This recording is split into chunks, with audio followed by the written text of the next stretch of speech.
നല്ല വചനം പേജിലൂടെ നാം ചിന്തിച്ചുകൊണ്ടിരിക്കുന്ന മനോഹരമായ ഒരു സബ്ജക്റ്റാണ് വിജയകരമായ ക്രിസ്തീയ ജീവിതം എന്നുള്ളത്.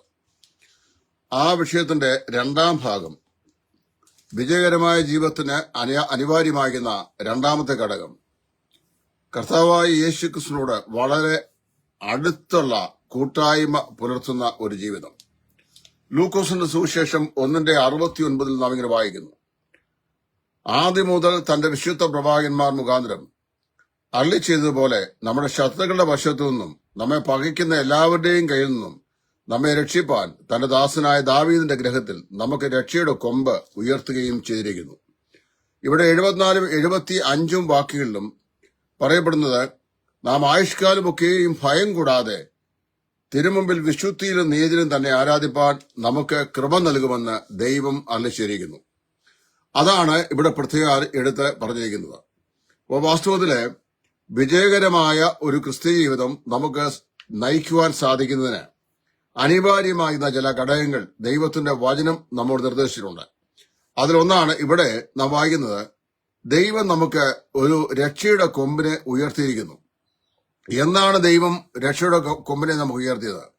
അത് ദാവീദിന്റെ ഗ്രഹത്തിൽ നമ്മുടെ കർത്താവായ യേശു ക്രിസ്തുവിനെ ദൈവം നമ്മുടെ രക്ഷയുടെ കൊമ്പായി ഉയർത്തിയിരിക്കുകയാണ്. അപ്പൊ വാസ്തവത്തില് ആ രക്ഷ നമുക്ക് എപ്പോൾ ഒരുക്കി? കർത്താവ് ക്രൂശിന്മേൽ നമുക്ക് വേണ്ടി മരിച്ചപ്പോൾ ആ രക്ഷയെ ദൈവം നമുക്ക് ഒരുക്കിയെന്ന് നാം വായിക്കുന്നു. ആ രക്ഷ നമുക്ക് ഏത് അളവ് വരെയാണ് നൽകിയിട്ടുള്ളത്? നമ്മുടെ ജീവിതകാലം മുഴുവൻ നാം വിശുദ്ധിയിൽ ദൈവത്തെ ആരാധിക്കേണ്ടതിനാണ്. വിശുദ്ധിയിലും നീതിയിലും നമ്മുടെ ജീവിതകാലം മുഴുവൻ നാം ദൈവത്തെ ആരാധിക്കുക.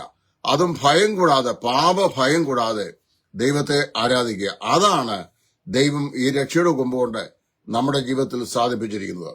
കർത്താവായ യേശു ക്രിസ്തുവിനെ നമ്മുടെ ജീവിതത്തിന്റെ രക്ഷയുടെ കൊമ്പായി ദൈവം ഉയർത്തിയതുകൊണ്ട് നാം ഭയം കൂടാതെ ജീവിതകാലം മുഴുവനും വിശുദ്ധിയിലും നീതിയിലും ദൈവത്തെ ആരാധിക്കുവാൻ ദൈവം നമ്മെ പ്രാപ്തിപ്പെടുത്തുന്നു.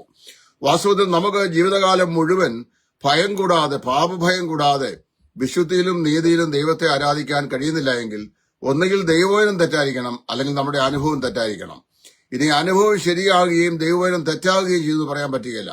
ദൈവവചനത്തിൽ ഒരിക്കലും ഒരു മാറ്റവും വരികയില്ല. അങ്ങനെയാണെങ്കിൽ നമ്മുടെ അനുഭവത്തിനാണ് തകരാറ് സംഭവിക്കുന്നത്. പാപം വിട്ടൊഴിഞ്ഞ് നീതിയിലും വിശുദ്ധിയിലും ദൈവകൃപയിൽ കർത്താവിനോട് വളരെ അടുത്ത ഇന്റിമേറ്റ് ആയിട്ടുള്ള ഒരു കൂട്ടായ്മ ബന്ധം പുലർത്തിക്കൊണ്ട് പാപത്തിന്മേൽ ജയാളികളായി ജീവിപ്പാൻ ദൈവം നമ്മെ സഹായിക്കട്ടെ.